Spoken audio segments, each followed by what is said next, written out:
বিসমিল্লাহির রহমানির রহিম। সম্মানিত সুধী, ৭৬ বাংলা ইউটিউব চ্যানেলের পক্ষ থেকে আপনাদের সবাইকে জানাই অনেক, অনেক প্রীতি ও শুভেচ্ছা। প্রিয় মিত্র, গত রাত্রে গিয়েছিলাম একটা ওয়াজ মাহফিলের অনুষ্ঠানে। সেখানে গিয়ে একটি বিষয় উপলব্ধি করলাম যে আসলে আমার এলাকার থেকে পূর্ব দিকে যেমন পাবনা, সিরাজগঞ্জ এই অঞ্চলগুলোর ওয়াজ মাহফিলের অনুষ্ঠান ২ দিন ব্যাপী হয়ে থাকে। আর বিশেষ করে এখানে বিশাল আকারের মেলা বসে থাকে। আত্মীয়স্বজন, গ্রামের যত সব দূর-দূরান্তের আত্মীয়স্বজন সবাইকে দাওয়াত করে আনা হয় জালসা উপলক্ষে। আর সেই জালসা উপলক্ষে বিশাল মেলা বসে যায়। তারই একটি ভিডিও বা একটা নমুনা আপনাদের সামনে তুলে ধরলাম।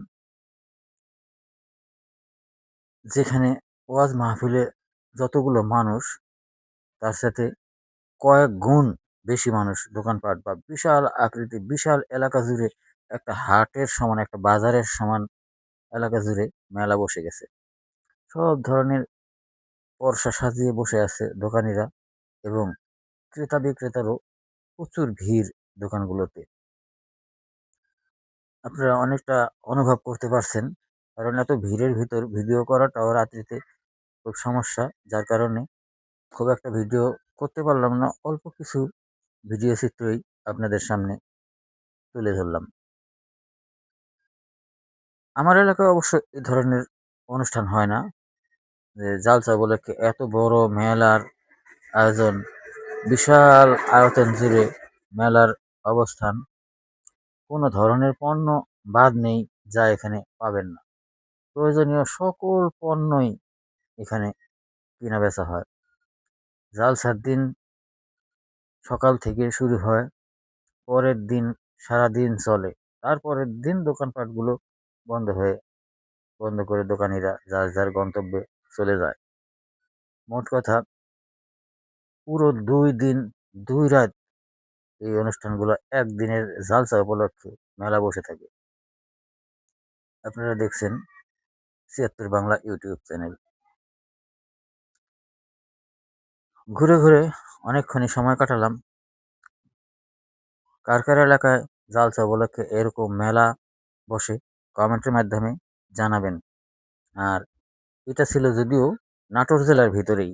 নাটোর জেলার একেবারে শেষ প্রান্তে বলতে গেলে আন বড়াইগ্রাম উপজেলার ৪ নম্বর নগর ইউনিয়নে নগর বাজারের দৃশ্য। নগর বাজারে হাইস্কুল মাঠে একটি ওয়াজ মাহফিলের অনুষ্ঠানের এরকম মেলার আয়োজন করা হয়েছে। হ্যাঁ, আমি ওয়াজ মাহফিলের ভিডিও যদিও করা সম্ভব হয়নি, কিন্তু মেলার কিছু ভিডিও চিত্রই আপনাদের সামনে তুলে ধরলাম এবং আমি নিজেও একটু ঘুরে ফিরে মেলা দেখলাম। দেখে শেষ পর্যন্ত ওয়াজ মাহফিল শুনে বাড়ি আসলাম। অল্প কিছুক্ষণে দেখাবো আপনাদেরকে যে ওয়াজ মাহফিলের প্যান্ডেলের ভিতর কতগুলো বা কেমন মানুষজন, আর এই মেলার দৃশ্য তো আপনারা দেখতেই পাচ্ছেন। উম, মেলাতে কেমন ভিড়, কেমন দোকানপাট, কেমন মানুষজনের আনাগোনা। আমার মনে হয় ০.৫ কিলো এলাকা জুড়ে এই মেলা বসে গেছে। আসলে এরকমটা ধর্মীয় অনুষ্ঠানে বা ওয়াজ মাহফিলের অনুষ্ঠানে এইভাবে এত দোকানপাট বা এরকম মেলা বসে যায়, এরকম নজির আমার এলাকায় খুব কমই দেখা যায়। এর আগে আমি এই যে আপনারা দেখতে পাচ্ছেন ওয়াজের প্যান্ডেলে কতগুলো মানুষ। এসে কয়েক গুণ, অর্থাৎ ১০ গুণ বেশি দোকানপাট এবং দোকানপাটে মানুষজন। আর চা স্টলগুলোর তো দেখাইতেই পারলাম না। চা স্টলগুলোতে বসার মতন পরিবেশ নেই। এত পরিমাণে মানুষের ভিড়। দূর-দূরান্ত থেকে আত্মীয়স্বজন, মেয়ে জামাই, জামাই বা আশেপাশের দূর বা নিকট আত্মীয়স্বজন সবাইকে দাওয়াত করে আনা হয়েছে এই জালসা উপলক্ষে।